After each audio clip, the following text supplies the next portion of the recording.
Yaka? Yes, the sound is great. It's great. Okay. So first, I would like to thank you, okay, of course, for this invitation, and I would like to thank you to give me actually this opportunity to deliver this kind of lecture on such a crucial issue. So actually, I'm very pleased. I'm very pleased, and I'm very honored for this invitation.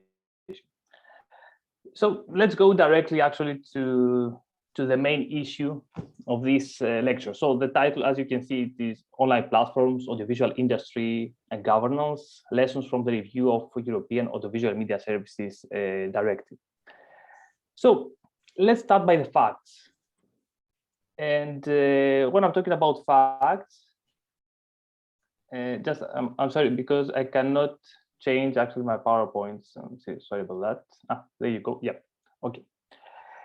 So let's start by the facts. So when I'm talking about facts, I'm talking about the legislation. So in November 2018, the European Union adopted an update of the EU audiovisual media rules through the review of the Audiovisual Media Services Directive. So this update legislation introduces new norms for VOD platforms, for providers of on-demand audiovisual services. So one key obligation is that VOD platforms should respect at least a quota of 30% for European work, for national and European works on the online catalogs. And secondly, the revised Audiovisual Media Services Directive includes also exceptions to the country of origin principle in order to tax no domestic streaming platforms, no domestic VOD platforms targeting a given member state, but established in another member state. So in order to put simply that, okay, for instance, Croatia has a right to tax, for instance, Netflix and Amazon Prime Video, meaning to oblige Netflix and Amazon Prime Video to contribute financially to the creation of local and national audiovisual content, even though Netflix is based in the Netherlands and Amazon Prime Video, Amazon is based in Luxembourg. So today, several EU member states are implementing this directive. So they plan to impose obligations for streaming platforms in terms of quotas, but also in terms of financial contribution to local and national content. So we could analyze this directive through different perspectives and through different viewpoints. But if we like to analyze the directive and these obligations through a governance viewpoint, a question actually arises. And what is this question? The central question is actually why. Meaning, why and how did the involved actors in this policy-making process decide to propose and decide actually to adopt this kind of obligations, this kind of norms for streaming platforms? So this is actually the central question of my lecture. So why and how? Why and how did the involved actors in the policy-making process decide actually to propose this kind of norms for streaming platforms? And so through this question, we can have also three sub-questions. The first, it is in which ways did streaming platforms, but also audiovisual associations, deal with the European public intervention in the digital audiovisual market, in the digital audiovisual services? Second, which kind of use did national governments, but also the European Commission and the European Parliament promote towards these new norms for the streaming platforms?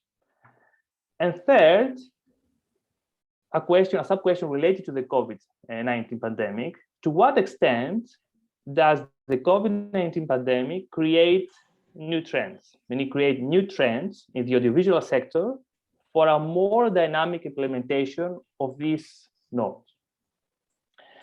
So we could say that these questions, they come from a policy dilemma. And so what is this policy dilemma? which actually dominated and actually is dominating debates towards streaming. So this is about whether the absence of the rules imposed on the streaming platforms is beneficial for or is obstructing the achievement of the EU economic and socio-cultural aims. So actually the debate, it is about this policy dilemma. So if actually the absence of the rules or not imposed actually on streaming platforms is beneficial for or is obstructing the achievement of some EU public objectives. So this is a dilemma that policymakers, but also stakeholders deal with. So my presentation will follow 3 steps. So as you can see also in this in the PowerPoint, meaning that first I will provide us just a short mapping of this ongoing research regarding platform governance. So and I will introduce an alternative framework. Secondly, and the most important section, it will be actually I will focus on the policymaking process of the Audiovisual Media Services Directive. So here actually I will develop the argument that the outcomes, meaning the regulatory outcomes, depend on the specific alliances, meaning on the specific alliances between national governments and interest groups in the European arena, in the European context. But also they depend on the role of some institutional actors, like the European Parliament and the European Commission. But also they depend on the ways in which struggles over platform governance are framed by the political context. And third point, I will focus on some ongoing trends in this link between audiovisual streaming platforms and audiovisual policies coming from the COVID-19 pandemic. So I will try to analyze how these trends can have an impact on the implementation and the promotion of the norms included in the Audiovisual Media Services Directive.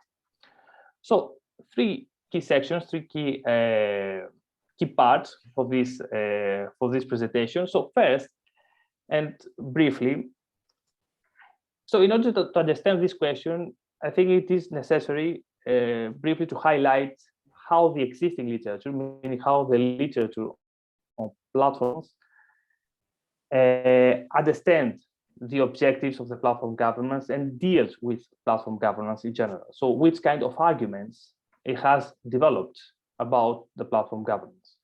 So we could say that the arguments of this literature can be gathered around 3 key perspectives, 3 key approaches. As you can see here, meaning the normative approach, the institutionalist one, and the structuralist approach. So very briefly, which are the key arguments from each approach? First, the normative approach deals with how current policy proposals should reframe the platform power. So this approach aims to develop a new framework for governing digital platforms, streaming platforms, but in general, digital platforms. And it tried to develop new concepts on which the platform governance should be built. So we could say that the normative approach is a remarkably strong theoretical approach and a very dynamic one, of course. The second approach is the institutionalist. So the institutionalist perspective focuses on whether actually the existing policy instruments are sufficient. They are sufficient in order to promote public interest, public objectives. So it focuses on the institutional role, of different actors involved and the different ways of regulating online platforms. And finally, the structuralist perspective looks at the dominant corporate action, meaning it assumes that online platforms accumulated excessive structural power in ways that the existing policy instruments struggle to comprehend. So we could say that, of course, all the 3 approaches are remarkably dynamic and, of course, very useful. But we could say that there is a blind spot. There is a blind spot regarding the three approaches developed above. So the blind spot is about politics. It's about politics and is about actors involved in the policy-making process. So my argument here is to provide an alternative approach which can be complementary to the three approaches developed here above. And so the explanation offered here brings the conversation, political analysis with media policy perspective.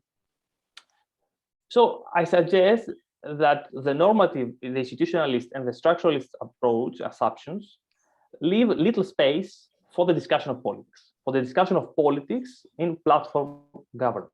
So we could say that they are too distant from the actors making digital media policies. In other terms, I would like to say that the politics in audiovisual governance should not be an acknowledged element, meaning that should not be something which will be regarded as unproblematic. Okay. So the argument here is that the existing literature would benefit from a dose of thinking in terms of politics. So from this perspective, how can we define platform governance? So platform governance can be understood as a political process. So as a political process for organizing the relations of power and of regulation with respect to activities of online platforms at multiple levels, international, European, national, local level. And of course, it is a continuous political process.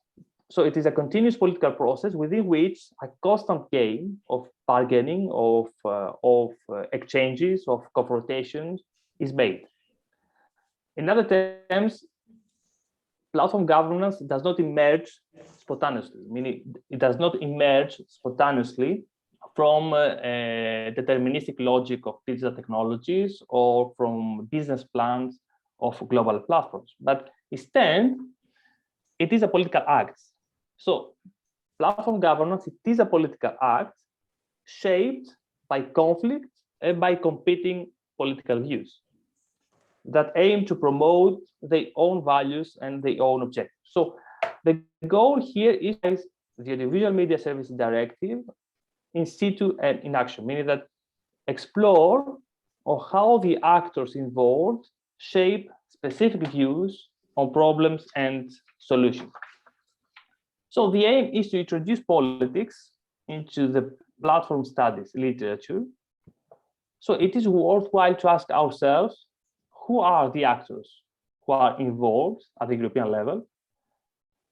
Which kind of views these actors promote towards the nature and the objectives of audiovisual governance and of platform governance in the audiovisual sector, as well as to ask ourselves which kind of perspectives remain at the margins of this process.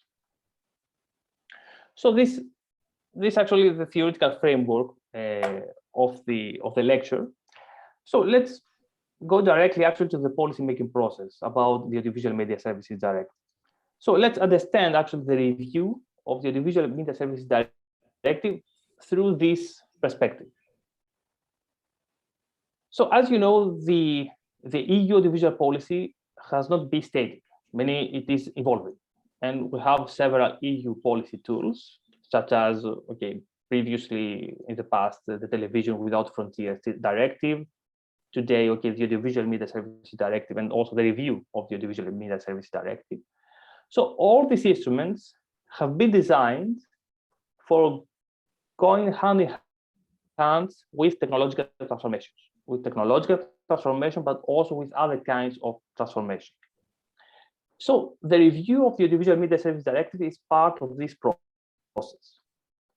And it gave rise to some divergent approaches, some divergent perspectives towards the two key issues that the presentation emphasized, meaning that the quotas and the financial contribution from streaming platforms to local and national audiovisual content. First, we had actually an approach defending the status quo. So this approach, defending the status quo, was promoted first by the business associations of the digital and communication sectors. And it was promoted also by some national governments like the Netherlands, Czech Republic, Ireland, Finland, Luxembourg, and the UK, the United Kingdom, in this period. And on the other hand, we had also what we call the policy change approach, meaning the policy change approach was defended by France, Germany, Italy, and Spain. Also, the associations of cultural professionals and public broadcasters, followed by smaller countries such as Belgium, Austria, Romania. So let's see a little bit which kind of arguments, both, meaning the approach defending the status quo, but also the policy change approach, developed about the Audiovisual Media Services Directive. First, defending the status quo. So the goal of this coalition actually was not to lose compared with the status quo. And so the goal was to keep also some issues off the legislative agenda. So what kind of arguments did these actors develop to defend the status quo? First, the arguments were developed around the self-regulation and then the economic regulation principles. So the argument is that the instruments of the analog content governance, such as quotas or such as financial contribution from platforms to audiovisual creation, were not compatible for the digital content governance. So the digital content governance should be free of state regulation. So the application of quotas or the investment obligation were opposed by these actors, which advanced a twofold argument. First, the rationality of consumers. A second, which actually is quite interesting here, that platforms as tools in order to promote cultural diversity. So the defense of the status quo means more choices for consumers. And in addition, prescriptive quotas will undermine a sustaining business model based on consumer personalization, which achieves public goals of EU governance, such as, for instance, the promotion of cultural diversity. So you can see actually here some parts of the discourse of these actors, like, for instance, from the Association Digital Europe or the Association of Dot Europe, the Association of Commercial Television, or also an argument from the Netherlands, from the government of the Netherlands. So for these actors, the country of origin principle is a pillar of the Audiovisual Media Services Directive. So for them, weakening this principle would lead to a fragmentation of the European audiovisual market.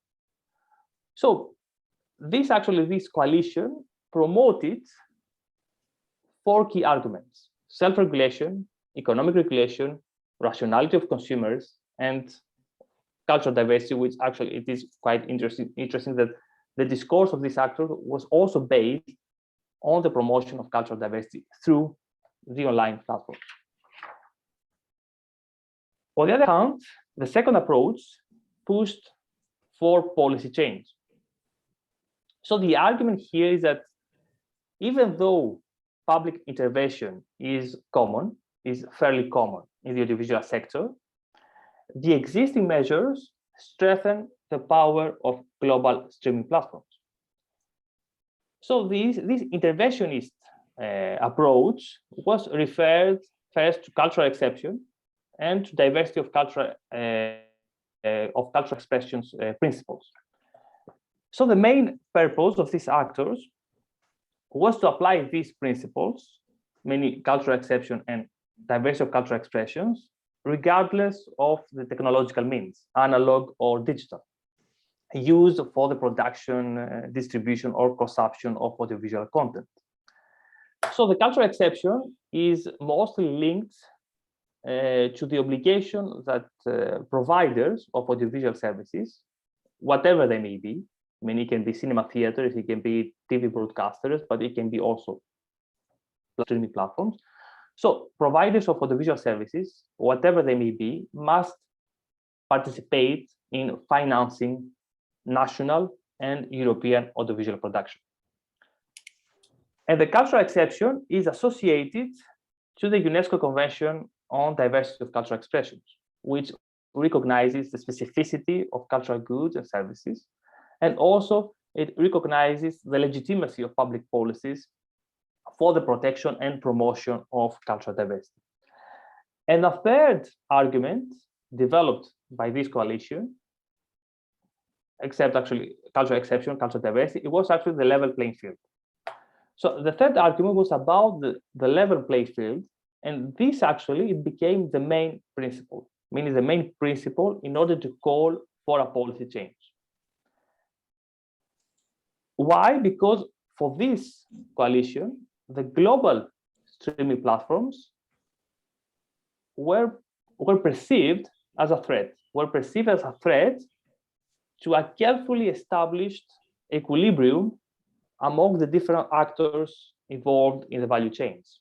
Many among the different actors, many the producers, distributors, TV broadcasters, public broadcasters, etc., etc. So for this coalition, the global streaming platforms were perceived as a threat to this carefully established equilibrium among the different actors involved in the value chains. So as you can imagine, for this actor, for this coalition, the country of origin principle generated unfair competition between member states. So created actually a race to the bottom for audiovisual policies of member states. So this is actually the key argument developed by this coalition between national governments and interest groups. So let's see now actually what was actually the position from the institutional actors, meaning from the European Commission and the European Parliament. So as maybe you know, the Commission is a technical agenda setter, meaning that the Commission has almost exclusive treaty-based power in order to initiate legislation, in order to draft legislation. Okay. However, this technical monopoly does not mean necessarily political influence on policy outcomes. So drafting and proposing an update of the Audiovisual Media Services Directive has been shaped by two main factors. The first is that we should say that the Commission does not operate in a vacuum, okay? But a key role here played the pressure for several member states in order to review the Audiovisual Media Services Directive, as I said, for instance, France, Spain, Italy, etc.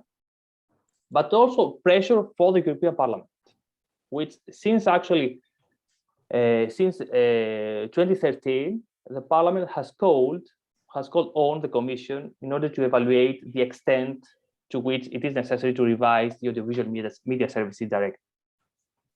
So the Commission proposed a change to the status quo since there was enough political support from the Council, meaning from some member states in the Council, in the European Council, but also from the European Parliament. And another factor which is important here about the European Commission, it is actually the arrival of the Juncker Commission. So the arrival of the Juncker Commission had an accelerating effect in this policy-making process. Because actually we could say that the Barroso Commission was strongly reluctant towards the cultural exception and this principle. Instead, actually, the anti-competitive practices of global tech companies became a key policy priority of the Juncker Commission. And finally, it's important to say here that the first proposal of the Audiovisual Media Services Directive, elaborated by the European Commission, elaborated by the DG Connect of the European Commission, included a quota of 20%, a quota of 20% share for European works in the catalogs of online platforms. So regarding the quota percentage, the European Parliament played a key role, meaning that it was actually the European Parliament, and especially the two co-rapporteurs of the Parliament, that suggested to introduce a minimum of 30% of European content, more than the Commission 20% quota. So we have actually the coalition between interest groups and national governments. We have the role of institutional actors. But in order to deliver an overall picture about the process and about the process tracing, it is also crucial to contextualize the issue. We need to contextualize the issue and to consider 4 additional factors. The first factor here, it is that the debate towards the Audiovisual Media Service Directive review took place in a political context where a normative shift in why and how to regulate online platforms started slowly emerging, meaning that in the 2010s, self-regulation has come under pressure, under high pressure, following negative externalities produced by online platforms and social media, like for instance, the Cambridge Analytica, the Facebook Cambridge Analytica scandal. So of course, these negative externalities are not related to the audiovisual sector directly. But since mid-2010s, public authorities started multiplying straightforward discussions about the effectiveness of self-regulation or not. This is the first. The second, we could say that the review of the Audiovisual Media Services Directive was a bottom-up process. Why? Because actually several national governments have aimed to create obligations for no European streaming platforms before the drafting of the Audiovisual Media Services Directive proposal. So since 2014, France and Germany aim to impose a tax to VOD platforms targeting audience in these countries. So while these VOD platforms were established in another member state, so they try actually to impose taxes to no domestic VOD platforms. So for these countries, the review of the Audiovisual Media Services Directive was a crucial way. It was a crucial way in order to get legitimacy, for adopting this kind of measures. A third factor, which also is quite important, it is Brexit. Why the Brexit? Because within the European arena, the United Kingdom had a pro-market orientation in these kind of debates, in the European audiovisual debates. And it lobbied energetically against all these kind of obligations in previous negotiation processes. I mean that in the Television Without Frontiers Directive, but also in the first negotiation about the Audiovisual Media Services Directive in 2010. So since 2016, the UK, the United Kingdom, has been negotiating its future relationship with the European Union. So the Brexit undermined the coalition for defending the status quo, and also undermined the UK leadership against this kind of obligations. And finally, I would like to include here a fourth factor. And this fourth factor, it is about business associations. So as you can see here, okay, in this table, business associations, they have money, they have size, they have information, they have a dynamic access to executive and legislative bodies. But what is interesting here is that business associations were unsuccessful in order to achieve the desired policy outcome. So here you can see actually the resources of different associations, industry associations, but also professionals, cinema professionals, and public cinema professionals association and public broadcasters, like for instance, Association for Commercial Television in Europe, Digital Europe, Netflix, which actually lobbied directly towards the European Commission, European Parliament, the European Film Agency director. You can see actually the difference in terms of resources between actually the Digital Industry Association and the rest. Okay. But these kind of associations, they were unsuccessful. They were unsuccessful in order to achieve the desired policy outcome. Why? First, this can be explained by the fact that public broadcasters and cultural professional associations were extremely active. Of course, they have the resources, meaning the size or the money, like for instance, the case of Digital Industry Association, but they were extremely active in the debates. So they were strong allies to several member states and to the parliament. A second factor here is that the negotiating process was based on co-decision procedure. What is the co-decision procedure? It means that the parliament was co-legislator. Okay. So the fact that the parliament promoted policy change weakened actually the influence of business actors vis-a-vis other interests. And finally, the issue regarding quotas and regarding actually investment obligations from streaming platforms became publicly salient in this period, meaning from 2016 to 2018. So the newspaper reporting was very attentive during actually the negotiations on Audiovisual Media Service Directive. So according to the literature, actually, when actually the EU negotiating process got place in publicly visible arenas, business actors are less successful in lobbying the EU legislation. So we could actually explain actually the failure of these actors from these three factors. So to conclude, actually the second section, we saw that there was actually a defending the status quo coalition, which focused on self-regulation, which focused on economic regulation, and it emphasized arguments about the rationality of consumers and the importance of platforms in order to promote public objectives, such as cultural diversity. On the other hand, we had actually a coalition which favored the policy change. So for this coalition, it was necessary to adapt the principles of cultural exception and diversity of cultural expressions in the digital environment, and to establish a level playing field for the actors involved in the audiovisual economy.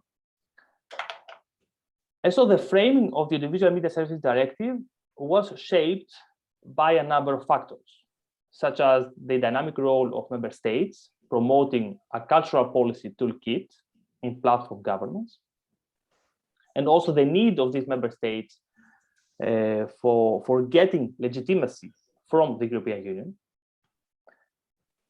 It was shaped also by the societal support from public broadcasters and also from cultural professionals. It was shaped, of course, by the institutional contribution of the Parliament and also by the arrival of the Juncker Commission. And of course, it was shaped by the Brexit and by the failure of business associations to influence the process. So this is the second point about, of course, about the Audiovisual Media Service Directive and the policy-making process. And so let's go actually to the last point. So the last point is actually to what extent does the COVID-19 pandemic create new trends in the audiovisual sector? Create new trends in the audiovisual sector in order actually to have a more dynamic implementation of this obligation, of the obligation that I mentioned before. Of course, this point could also be actually a separate masterclass, but I would like to focus just on three main trends, meaning on three main trends coming from the COVID-19 pandemic. So we could say that the COVID-19 pandemic, it is an accelerator. Okay, it is an accelerator, and we should actually understand that from this perspective. But the question is that we should understand, explore towards which direction. Okay. So let's focus on these three trends that it would be actually quite interesting to study further. The first trend is that the global streaming platforms, so okay, Netflix, Disney Plus, Amazon Prime Video, etc., okay, have been actually the winning players of the lockdown measures. The winning players of the lockdown measures due to the COVID-19 pandemic.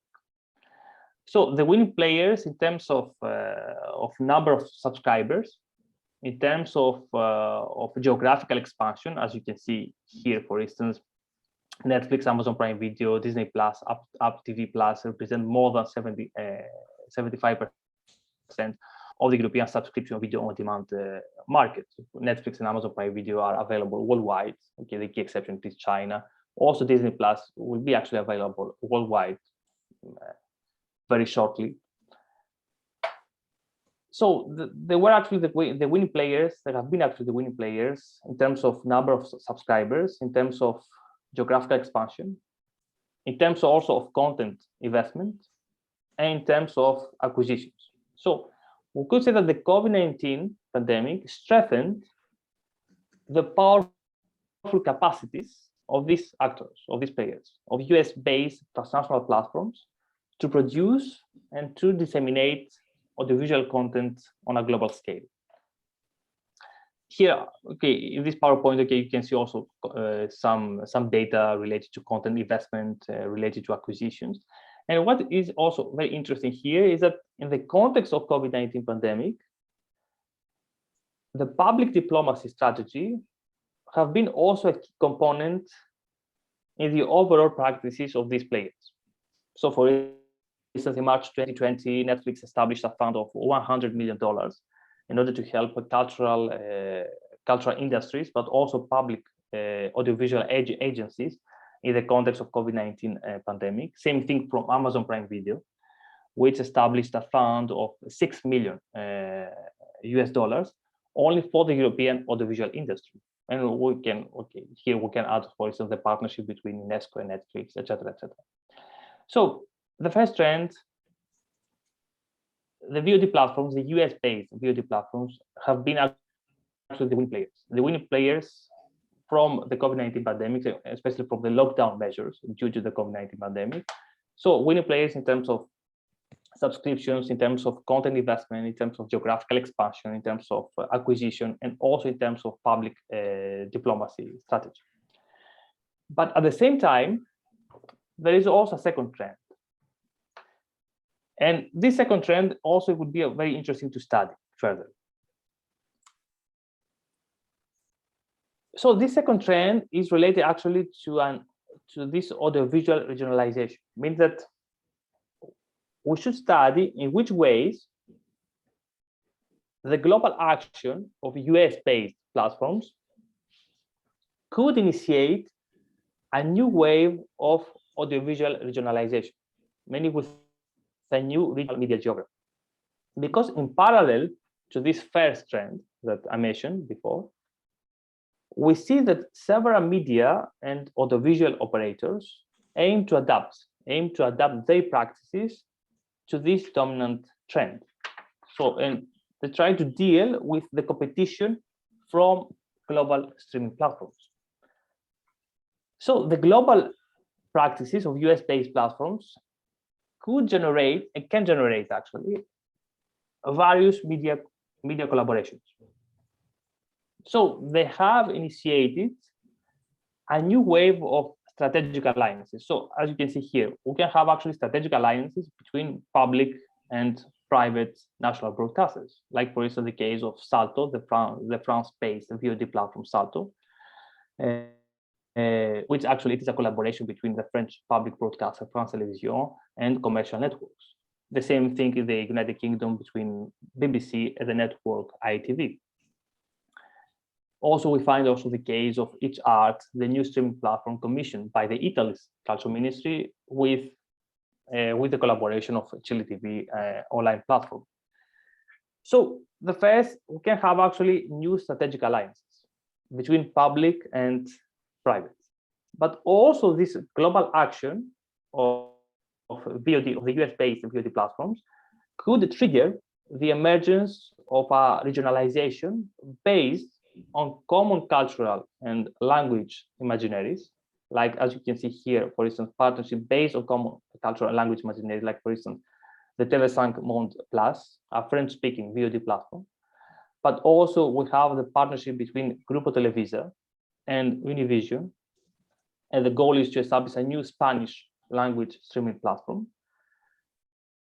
So we can have partnerships based on common cultural and language imaginaries, but also the global action of VOD platform can trigger a new regionalization based on regional powerful players, such as the online platform VU in Southeast Asia, but also here we should include the case of Viaplay in Nordic countries, Norway, Sweden, Denmark, Finland, and Iceland.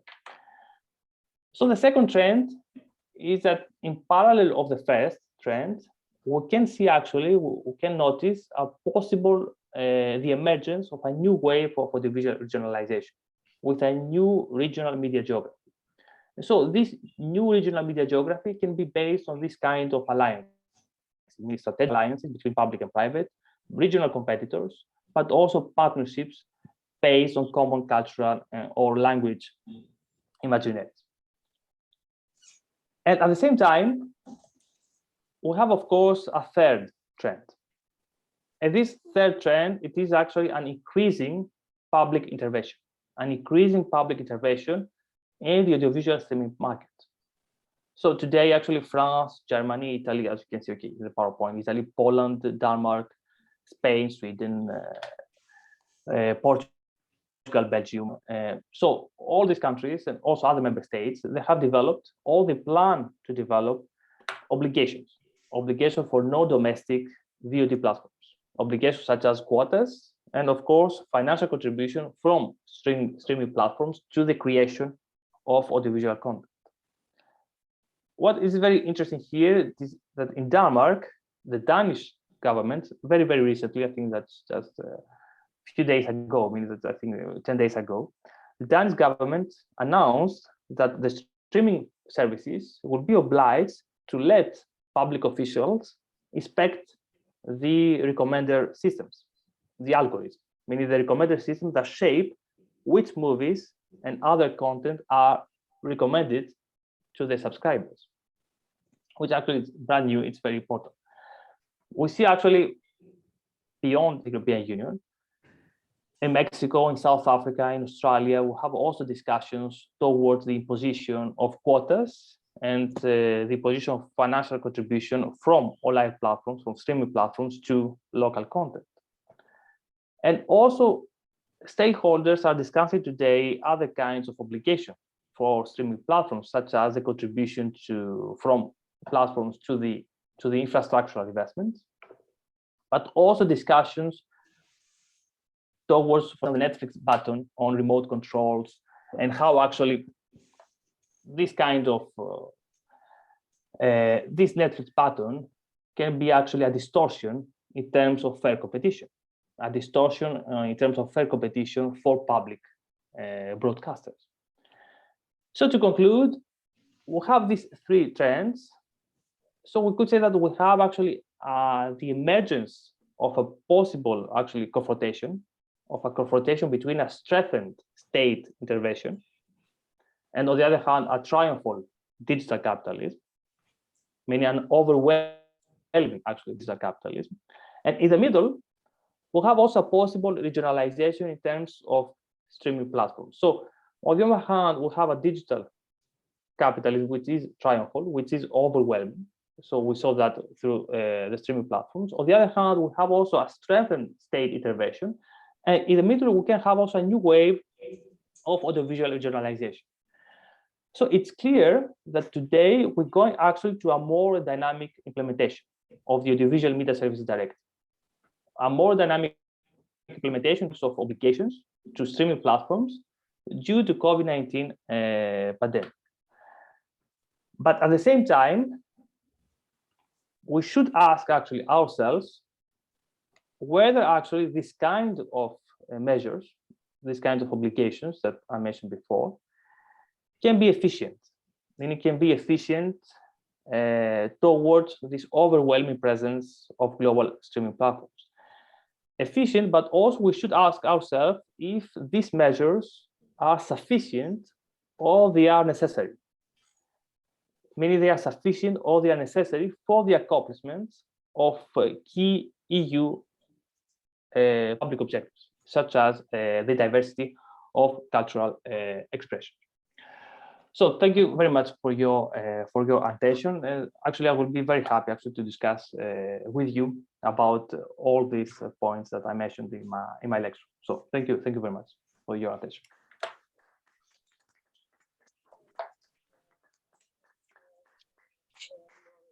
Great presentation and for a very detailed review in what is basically the politics behind the digital media policy in regards to the reviewed Audiovisual Media Services Directive. And to kind of kickstart the discussion, I have invited Paško Bilić from our Department of Culture and Communication to give a few questions directly to Antonios, although of course everybody else is welcome to give questions to Antonios directly by the through chat. But maybe Paško, you can start with a few questions to Antonios. What has inspired you through this lecture? Because Paško's background is in sociology of media communication and media policy, so it's going to be maybe a different view, especially taking into account his recent interest in the political economy or digital monopolies. So maybe you can give us. Thank you, and thank you, Antonios, for a very detailed review of the actual political process and all the actors that were involved in interests. The different interests that were involved in revising the Audiovisual Media Services Directive. I actually have three different questions, kind of broad ones. One is related to the outcome, to the directive itself, because it was transposed, I think, to all European member states by now. In Croatia, it was transposed in December last year, so just a few months ago. The second one is with regard to the theoretical approach. And the third one is kind of connected to what Jaka mentioned about part of my background, which is in traditional media policy. So, and since we are at the Faculty of Dramatic Arts, I think it probably interests most the people at the institution.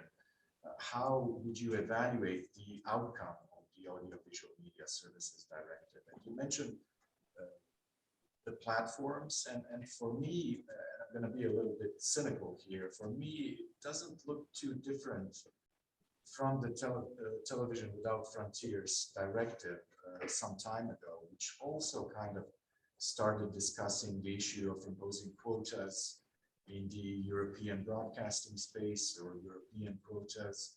And it was introduced also in audiovisual media legislation in many member states, even before the recent revision of the Audiovisual Media Service Directive. So I'm wondering, how would you evaluate the effect of quotas? Because it's not a new policy tool.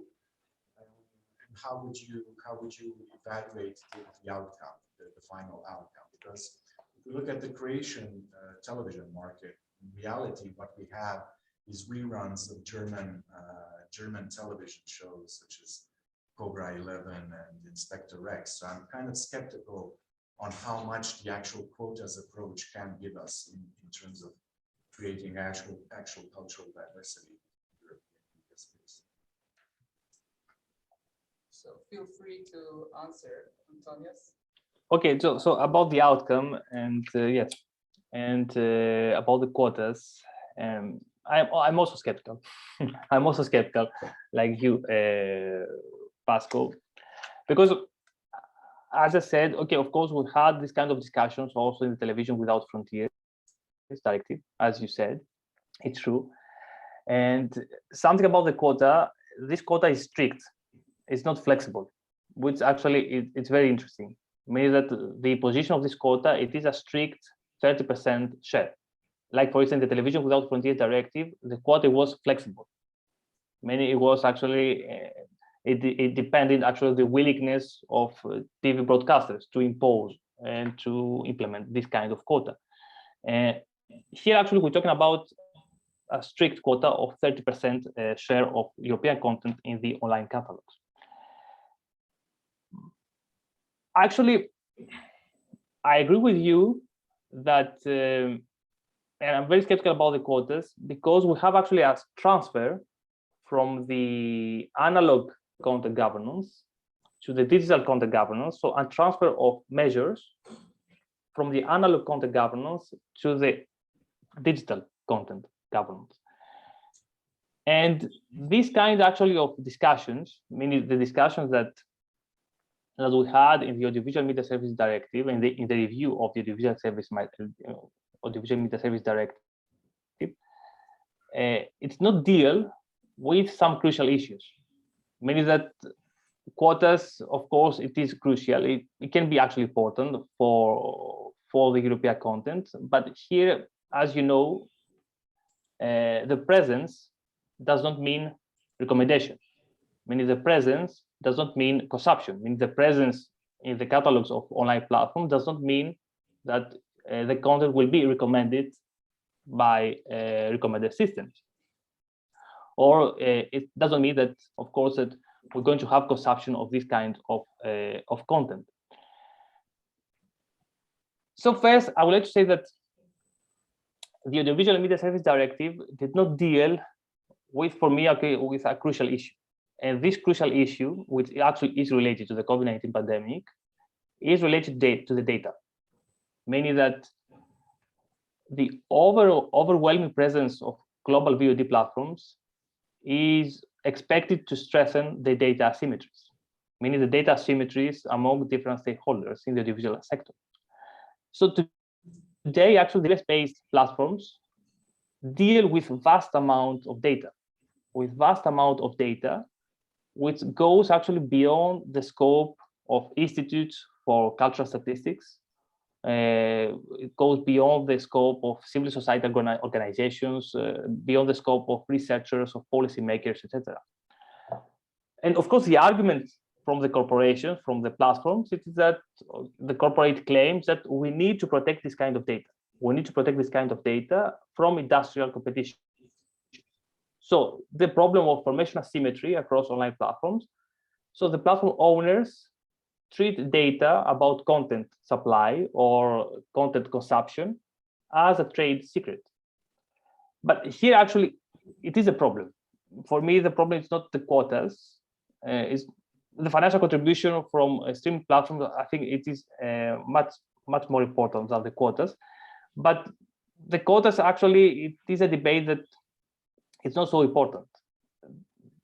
Instead, the debate about data, it is very important, meaning that the restricted access to supply, to content supply, but also to content consumption, raises major issues. Raise major issues in terms of transparency, but also in terms of accountability. And also it raises major issues in terms of establishing a level playing field in the digital audiovisual economy. And most important here, it raises major issues in terms of defining new appropriate policy measures, because we cannot actually define and develop appropriate policy measures without having this kind of data, without having this kind of data coming from platforms about supply, content supply, and content consumption. So actually, we have no clue about that today.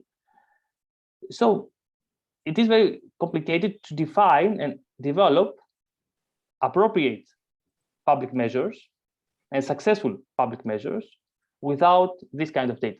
So successful public measures to deal with economic conditions of creators or to deal with diversity of cultural expression in a post-COVID-19 context. Of course, I think that today we have actually the negotiation of the Digital Services Act. So we deal with this kind of issue in the new Digital Services Act.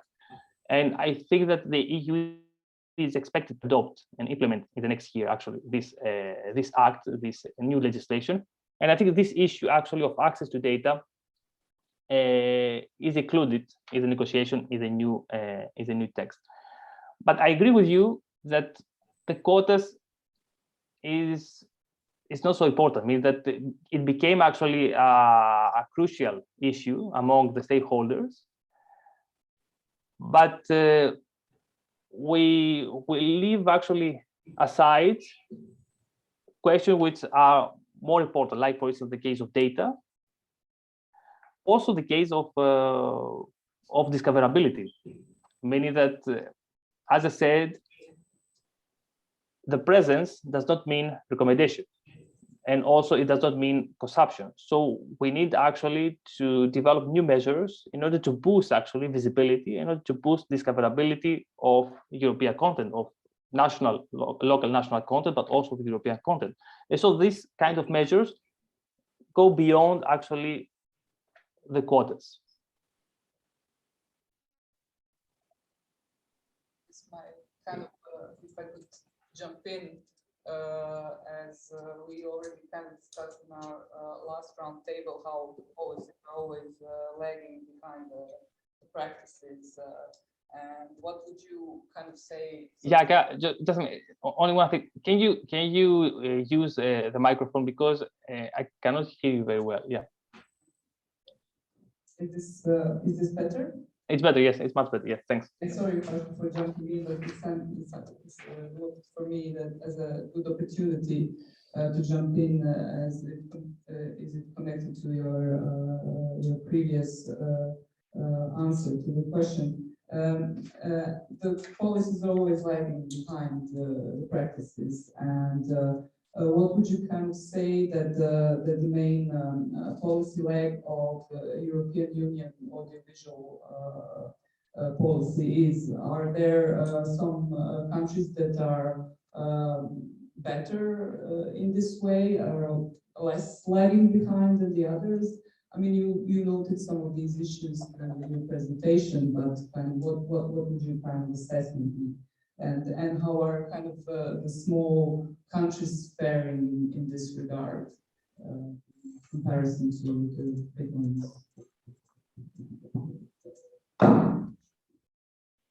So yes,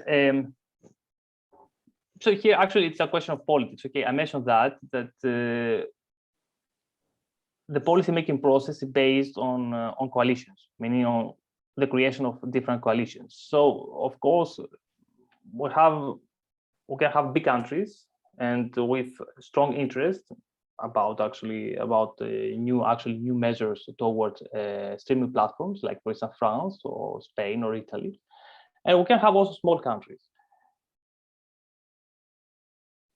So the policy making process is based on coalitions. So the small countries have also the interest to create coalitions and to create alliances with big countries. So as I mentioned, these coalitions about the Audiovisual Media Service Directive policy-making process were composed of large countries, but also of small countries. For instance, in the first case about the defending the status quo, we found actually the Luxembourg, we found Ireland, we found also other countries, which, okay, of course, they are smaller countries rather than the UK.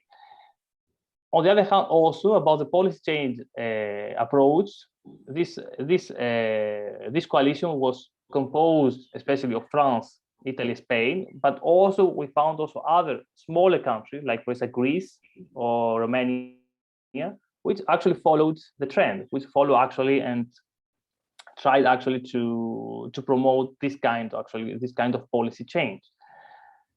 So the European arena, it can be seen as an opportunity of these small countries, but it is an opportunity in terms of coalitions which can be created.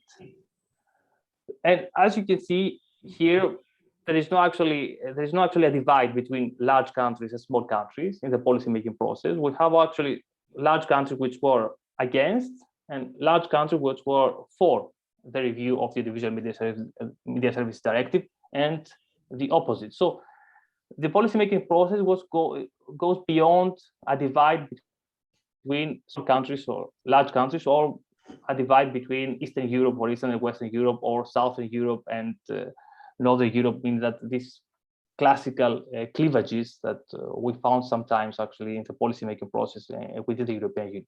So I think that the policymaking process can create opportunities for the small countries in order to promote the interest in the European arena. But instead, I really don't know what was the position of Croatia in this period. Meaning that I didn't find something about Croatia and the position that the Croatian government actually had towards the Audiovisual Media Services Directive review and these kind of obligations.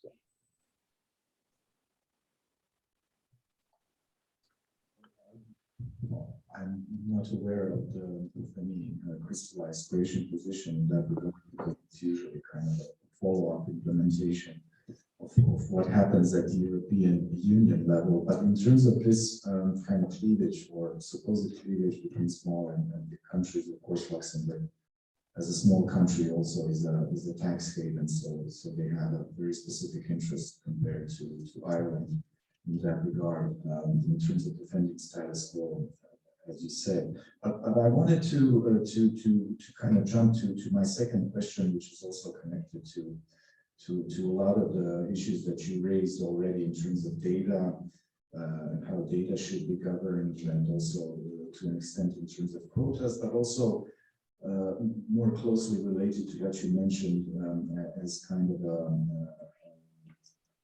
a transfer of analog policy rules, meaning quotas, to the digital environment, and how they cannot provide or cannot create expected outcomes that could be expected in the analog world. But to stay within that metaphor, I think if we look at quotas from a traditional media and communication policy perspective, they are supposed to ensure internal pluralism, right? In terms of the type of content that a single provider supplies. But what about external pluralism? Because I think that's a key issue also. We don't have European platforms, and having European platforms would dramatically change the situation in the single market, and it would dramatically change the situation in terms of how cultural diversity can be supported. Of course, this doesn't just relate to audiovisual media service directive or the audiovisual industry, but also to a lot of other platforms as well. So, to cut a long story short, why do you think we still don't have European platforms that would be able to challenge the dominance of mostly US companies? Okay, this is a very good question, but thank you, Pasco, for this question. And first, okay, I know an answer about that, and in order to reformulate a little bit the question, I don't know if it is necessary. Meaning that I don't know if the creation of a European platform. Okay, first, as I said, we have this kind of platforms. We have, for instance, regional competitors. For instance, Viaplay, it is actually a European platform which has a very important share of the market in the Scandinavian countries, the Nordic countries. Okay, so we can have this kind of regional competitors first to the global presence of streaming platforms. So first. Second, we should ask ourselves if the presence, actually, the creation of a European platform, it is actually necessary for disseminating actually European content across the European Union and across the member states of the European Union. I mean that I don't know if this kind of a European platform, it is actually something which will be sufficient in order to solve the problem. And in order actually to change a little bit your question, I think that the challenge in the future, maybe the challenge in the future is that you said it is actually to create a European platform. But maybe actually the challenge in the future, it would be actually to see the large platforms, the large streaming platforms as public services. Like, for instance, the large platforms, streaming platforms like Netflix, Amazon Prime Video, Disney Plus, as public services, to have access to audiovisual content. Because we should acknowledge one thing, of course, we're talking about this overwhelming presence of streaming platforms, but we should acknowledge one thing, that these platforms could deal with this permanent and constant problem of European film industry. And the permanent and constant problem of European film industry, it is actually the distribution. I mean that we have a strong film production, but the problem, it was always actually the distribution across the European Union. So through new measures, also through the Audiovisual Media Services Directive, the measures that we included there, but also through new measures like, for instance, the data, we could actually see the streaming platforms, the large streaming platforms, as public services through which we can have access to European audiovisual content. But we need actually to develop other kinds of measures in order to have this transformation. Okay, so the COVID-19 global pandemic, makes necessary actually to develop policy measures which go actually beyond this path dependence logic. Because, as I said, the Audiovisual Media Service Directive, the review is based on that. It's based on a path dependence logic from the analog broadcast era to the digital one. So these policy measures should boost actually discoverability and visibility of European content, of local and national content in the VOD platform governance, platform catalogs. So, and also something that I would like to say related to that, it's important why actually the debate was built around financial contribution and quotas. And it's very important to ask ourselves why actually the debate on Audiovisual Media Service Directive was not built around discoverability of cultural content, around discoverability of audiovisual content, and the kind of measures that we need, the film industry needs, and the audiovisual industry needs, in order to boost visibility. So when I'm talking about discoverability, I'm talking about the online availability of an audiovisual content and the capacity of this content to be found among a large set of other contents, while it was not specifically searched. So the debate is not based on that. It should be based on that, meaning that we need actually to launch an important debate across the European Union about actually the discoverability. And I think that, so in order to answer your question, so the problem for me is not about if we have a European platform or we have a US-based platforms, but for me, the problem is about the discoverability. We need actually to think about that and to start developing measures in order to boost visibility and discoverability of European content in the online platform, in the catalogs of online platforms.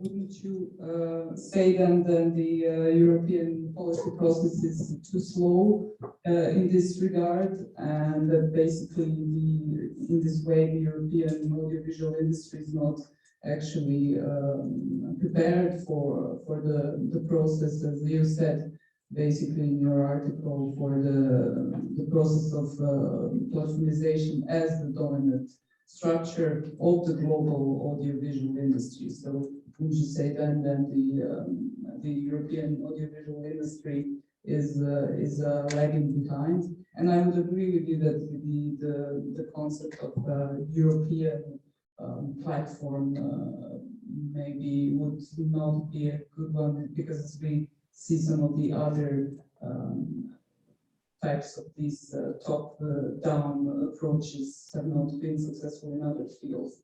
But yeah. Maybe that just to add something, this kind of idea, maybe that to create a an integral, vertically integral actually society firm like platform, or it can be actually a European studio. Meaning in the 80s, there was actually this idea. I mean that since the 80s, many industrials, many actually stakeholders in the audiovisual industry, they have actually this objective. We need to create a European firm. It can be actually a European actual studio, or here today actually a European platform. And through that, we think that we're going to resolve this problem, the problem of, for instance, of distribution. If we're going to see the history in the 80s and the 90s, we try to do that. We need to create actually a European studios, a pan-European studios. For instance, we have actually the case of Gaumont in the 80s in France, and with Toscan du Plantier. It was a failure. And also we should ask ourselves, meaning that if we create this kind of platform, it will be actually a private company, meaning that also as a private company, it will have actually some set of interests, some set of strategies. So it will not be a public broadcaster. So I don't know, so that this kind of integrated firms, European integrated firms, like for instance, a European platform, can be actually the only way to deal with this kind of issues that European audiovisual industry faces, actually. Yeah. Can give also the floor to our audience here in Zagreb.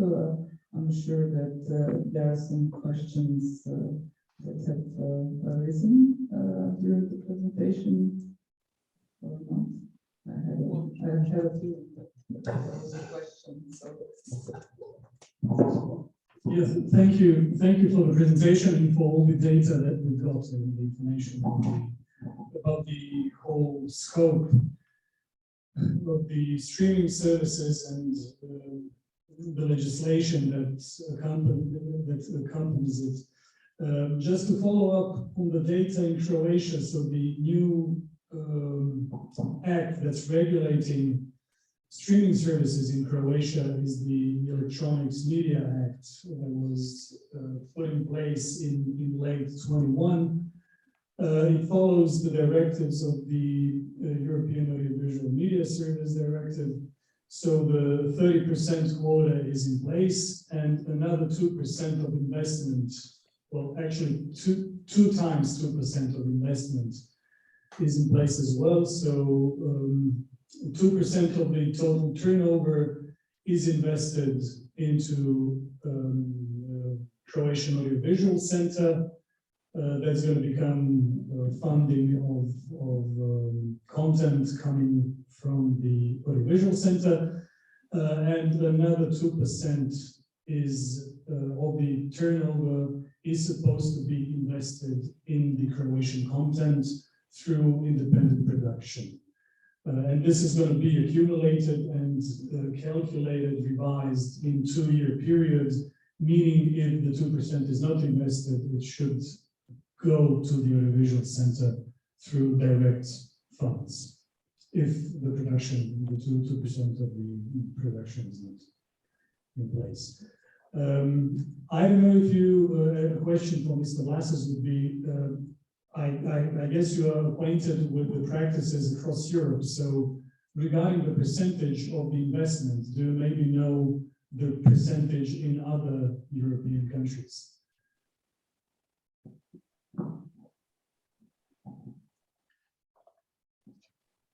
Yes, okay, about the percentage. So you mean, okay, thank you very much for this question. Thank you also for giving me also a question related actually to Croatia and how actually we have about the implementation of the Audiovisual Media Services Directive in Croatia. Thank you very much for this question. And about the financial contribution from streaming platforms to local and national content. Okay, the most interesting case here it is of course France, which we have actually the most dynamic implementation of the Audiovisual Media Service Directive in France. About the percentage, it is around, in France, it is around 25%, meaning 25% of the turnover of streaming platforms. So the turnover in France goes directly actually to the creation of audiovisual content, of local, national, and also, of course, European audiovisual content. So it is actually 25%. So for my knowledge, this percentage, it is the highest today across the European Union. We have also some other case, for instance, Spain, it is around 5%, not around 5%, it is 5%, meaning the 5% of the turnover. We have, for instance, the case of Belgium, the French community in Belgium, it is around 3%, and other cases. So for the majority of countries, it is around 5-10%. The only exception, it is France. In France, actually, this percentage, it is actually 25%. But something that it is interesting about that, it is how we should calculate this amount. And I will not go actually to this technical discussion, but for instance, about Amazon Prime Video. So the public authorities had actually a very strong issue, how to calculate the turnover of Amazon Prime Video in France. Because Amazon Prime Video, for instance, it is part of a program. I mean, it is part actually of the Amazon Prime. So it was actually very complicated to calculate the amount that Amazon Prime Video will dedicate, will contribute to the creation of audiovisual content in France. So we have some issues about the calculation, but across the European Union, France, we have the most dynamic implementation of the Audiovisual Media Service Directive and the highest percentage about the financial contribution from streaming platforms today. But just one thing, and also we found many countries we try actually to implement this kind of measure, meaning the financial contribution, even actually countries which were actually reluctant, a little bit reluctant towards this obligation. For instance, Denmark. Denmark actually also implemented actually this kind of obligation, so financial contribution from streaming platforms, and I think also the percentage it is around 5%. And as I said also in my presentation, Denmark also, so the Danish government announced that that streaming platforms should let public officials to check actually the recommended systems and to check how the recommended system shape actually the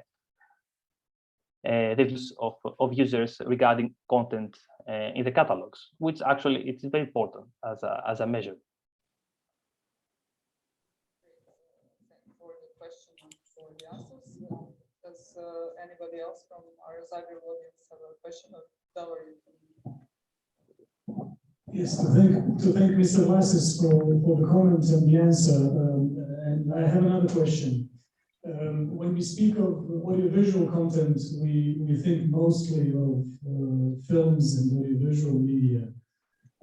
Are there any practices regarding video games? Because video games are distributed through platforms as well, through different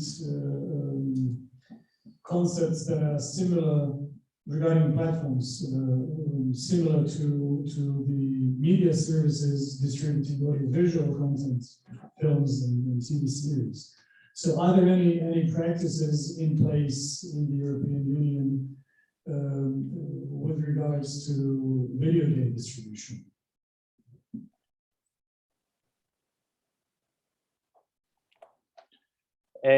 So thank you for this for the question.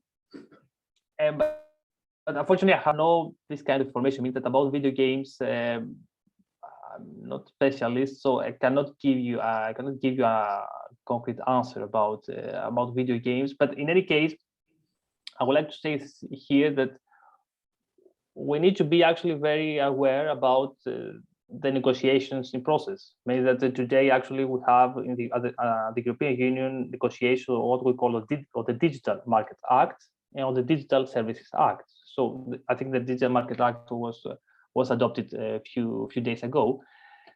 So this legislation will be related to the digital industry, and we should actually check very specifically, very carefully the provisions included in this legislation. So I think also the video games industry will be affected by the new legislation, especially about Digital Markets Act and Digital Services Act. So we should be very carefully about these new provisions and how we're going to implement these new provisions from the new legislation. Great. Thanks. Does anybody else here has a question before I give the floor again to Pascal? Yes, of course. So the floor is open for people at the other side of the screen, for all of you participating online. So feel free to make your questions and open the cameras and let us see you. Let us see who's behind the names that I cannot see from here. Don't be shy. We are not dangerous here. But okay, if the audience on the other side of the screen does not have questions, but we have here. So, Pascal, please. As you announced your second and third question, feel free to ask Antonios. Thank you, Anka. I actually had a new one that popped up, but I'm going to stick with the initial three.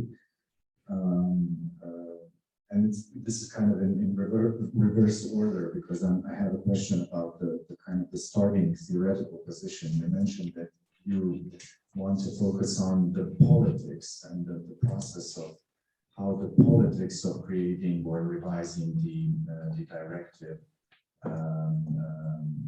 what the dynamic of this process was, and you made a distinction between your approach and the normative approach. So I'm just wondering, how do you make a distinction with the normative approaches, and aren't all political processes, in essence, even though they can be seen as rational and self-interest oriented, also normative approaches? So this is kind of I guess, a more theoretical question about the starting point of discussion.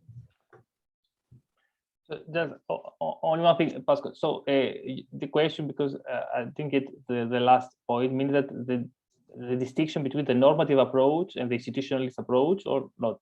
Because you outlined the structuralist, the normative. Okay. And what was the third one? And then you said that what they are missing is the focus on the politics of the actual actors. So I'm just wondering, how does the politics of the actors differ from the normative approach in your view? Okay, yeah, I see. Yeah. Actually, I would like to say that about the normative institutionalist, meaning the normative approach, which actually is the most dynamic approach in the platform governance studies, and it is remarkably rich in terms of production, in terms of scientific production. They try actually to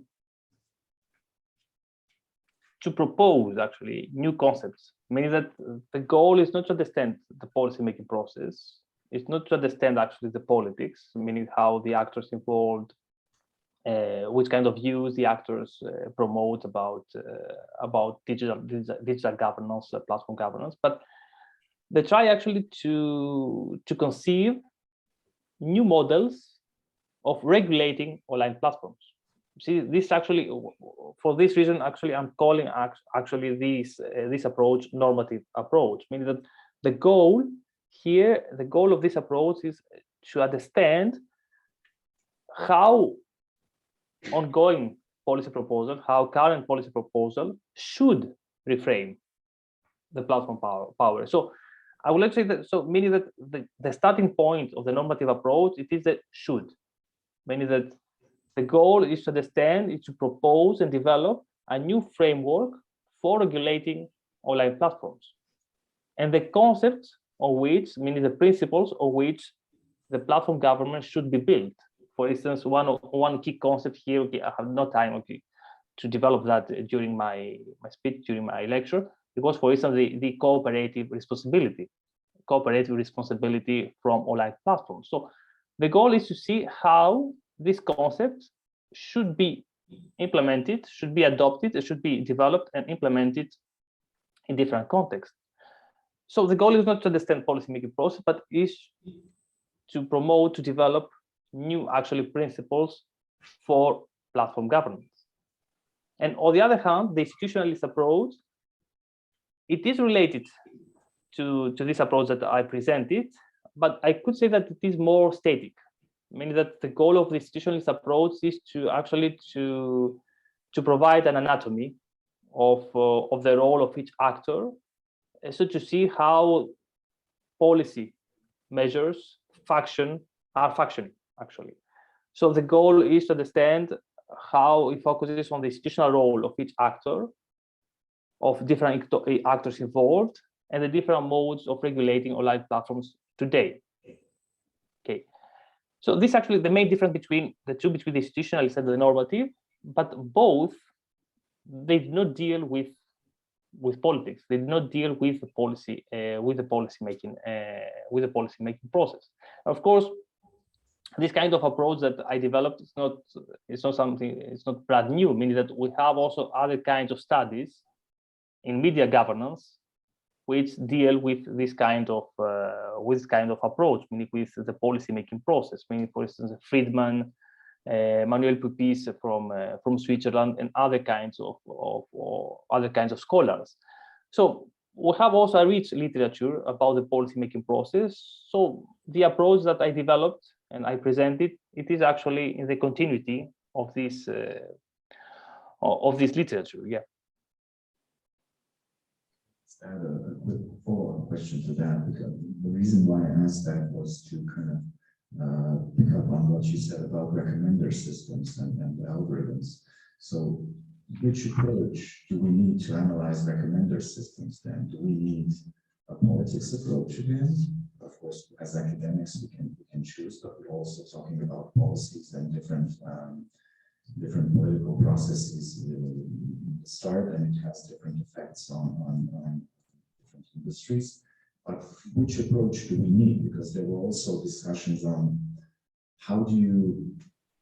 which normative approach should you take to regulate recommender systems? Because one of the reasons I would say that the platforms supported the status quo and cultural diversity was that they would argue that recommender systems already provide a very diverse content. So why is there any need to interfere? So this would be a kind of liberal individualist approach, a normative approach to how pluralism or cultural diversity should be governed. So do you conceive other normative approaches to governing recommender systems? Or do you still think that this would be a very kind of rational political approach? Of course it will, but I'm just wondering which approach might be more useful to tackle this specific topic. Okay, yeah, thank you for this question, Pasco. Okay, honestly, I cannot give you a concrete answer about that, meaning that which kind of approach we need in order to govern actually recommended systems.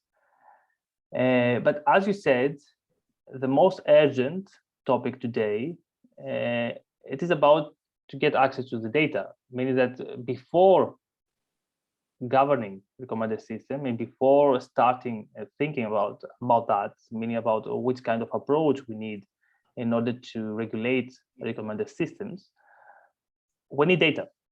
We need the data coming from streaming platforms about supply, about content supply, and about content consumption. So as I said before, so in order to develop appropriate and efficient public measures and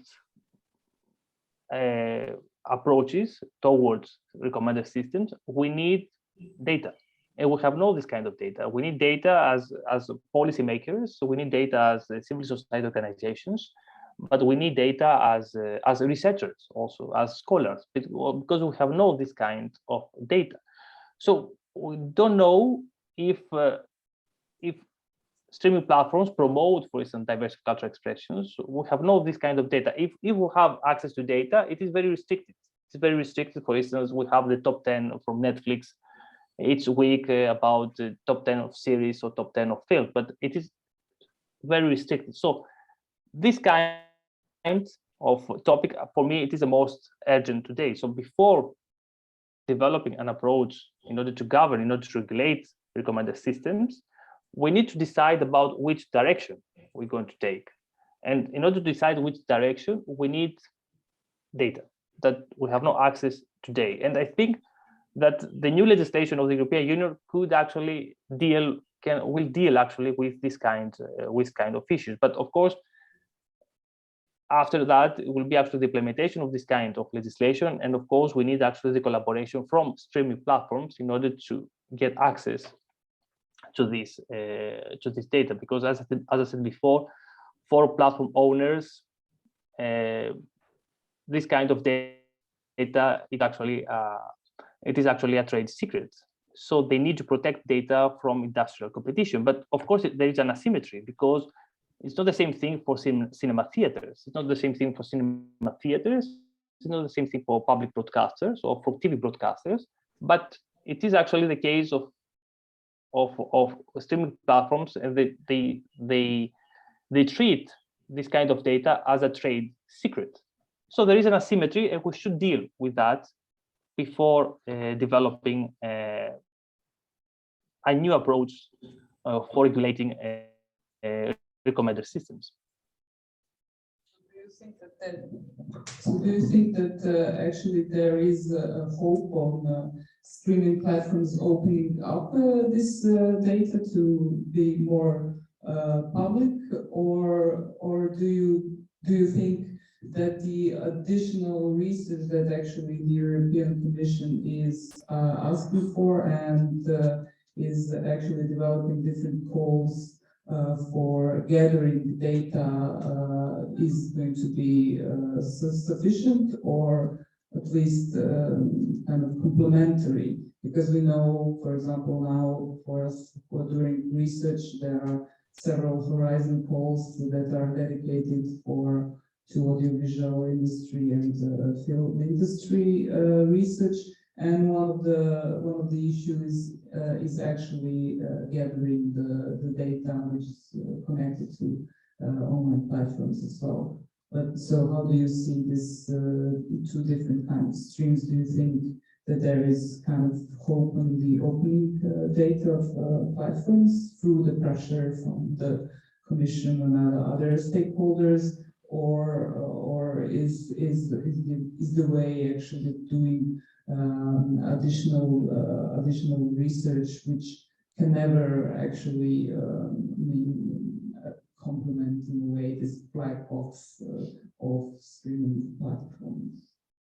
Just the last point that you mentioned, because I think it at the last, means that you mentioned that if public streaming platforms make actually this data public, and the second aspect of your question was what? Because I didn't hear that. Would you say that the actual current calls for research are complementary enough to gather the data of actual consumers' habits on the audiovisual platforms?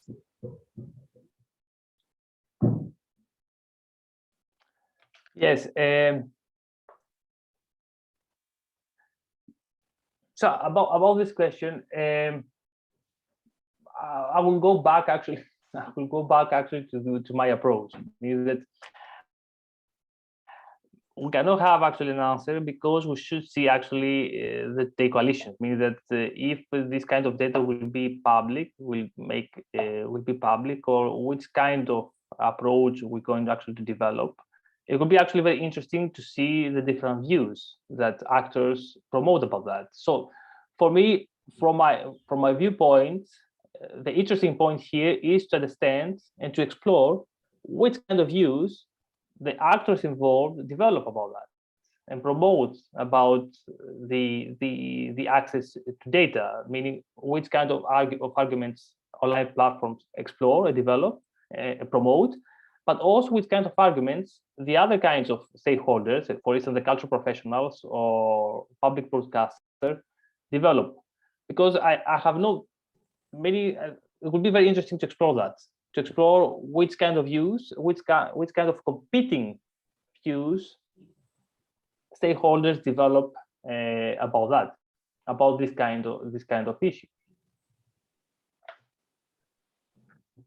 Great, thanks. I will open the floor again for our online audience. Really don't be shy to ask a question or two. Okay, we have a question. Turn the camera off.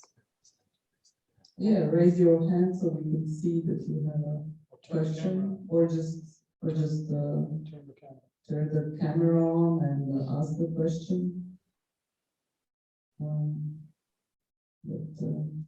As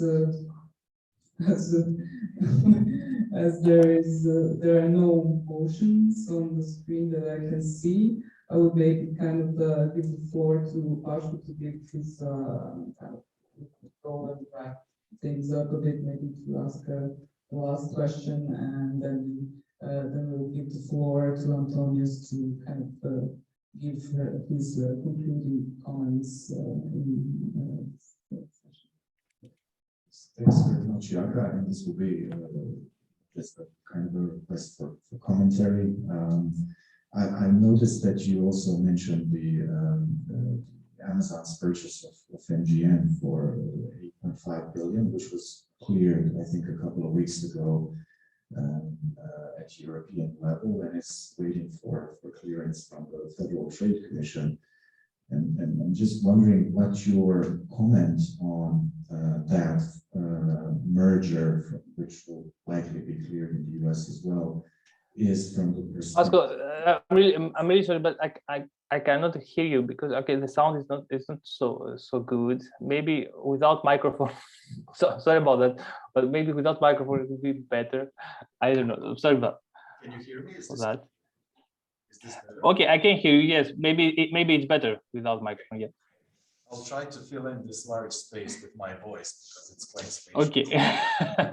I'm just wondering if you have a comment on Amazon's purchase of MGM. You mentioned that in your presentation. From the perspective of competition policy, but also from the perspective of data, because it will have huge effects on the competition in the online platforms market.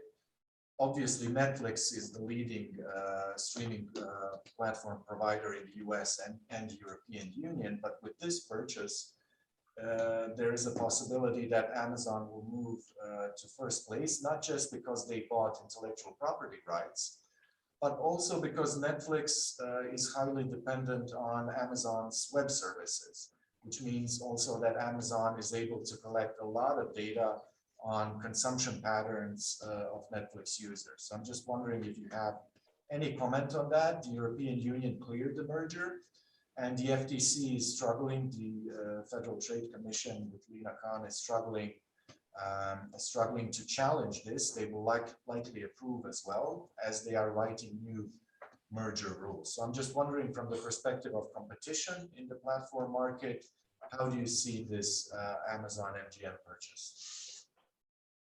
Okay. Yes. Thank you very much, Pascal, for this question. So I will try actually to answer this question. I'm going to also give us my conclusion about this topic.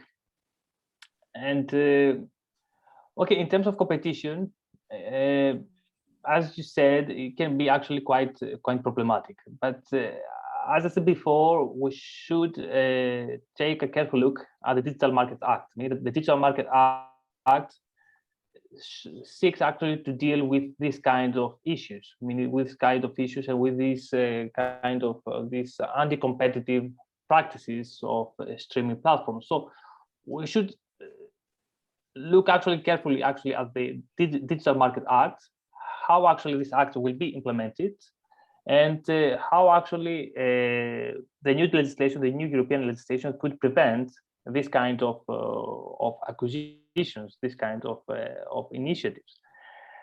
But because actually can relate it actually to your question, because you said about Netflix, about Amazon Prime Video. If actually the Amazon Prime Video could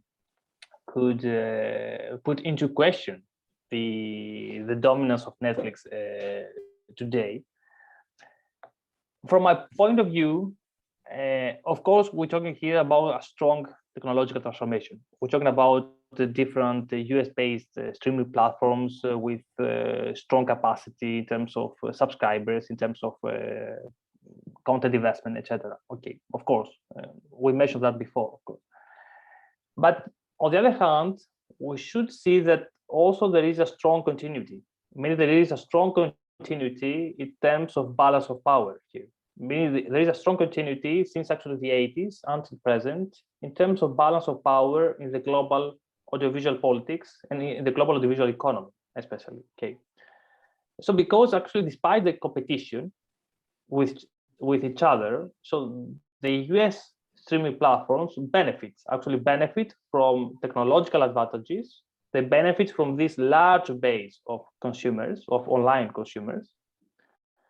They benefit also from public diplomacy strategies. They can benefit also from economies of scale, which actually is very important, and they benefit also from strong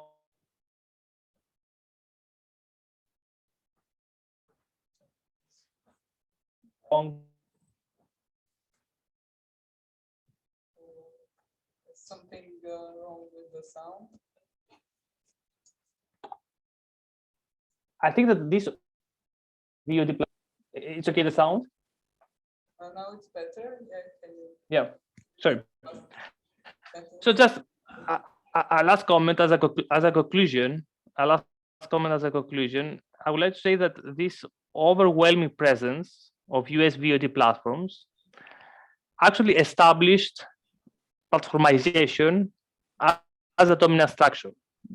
I think that it was the key effect of this VOD platform, meaning that the US VOD platforms established platformization as a structure, as a dominant structure of audiovisual economy, since actually over the last 10 years, over the last 10 and 15 years. So the established platformization as a dominant structure, in audiovisual economy, within which all the other stakeholders, I mean national and regional broadcasting operators, seek to adapt the agenda and seek to develop their own strategies. So I think that we should see, of course, we focus always on the technological transformation. We focus also on this disruption in terms of content consumption about online platform, but we should also see this aspect. We should focus on this aspect of this strong continuity in terms of balance of power in the global audiovisual economy for the benefit of US films and of US Hollywood studios in the past and US-based platforms today. Thank you for your final comment. And thank you for your presentation and your time. And I would also like to thank all our participants, either online, either here in person in Zagreb. And special thanks to the Academy of Dramatic Arts for enabling us to be here and organizing this. And I hope to see you all on some other of our events, either organized through the Patel project or some other project that we are organizing. And thanks, Pashko, for your participation as well. Well, hope to see you again soon on some of the other events. So bye then. Thank you very much, Jaka, Pasco, for the organization. Yes, thank you. Yeah, thank you, Antonios, and hope to see you in person. In person, yes. Next time, of course. Yeah. Yes. Thank you. Many thanks. We can stay here and chat further on. Oh yeah. Of course. We bring you some drinks. Actually, we had a very good conversation. Thank you very much for the questions. Pascal, okay, thank you very much for the discussion. Yaka, okay, for the discussion, the question. It was very good, yeah. Yeah, glad you liked it. And so I hope the next time I'm going to see you in person. I promise that it will be in person, yes. Yeah. The next time, yeah. I would like to, yes. It can be Croatia or it can be elsewhere. Okay, it can be in Brussels, Belgium. We're going to see. Yeah.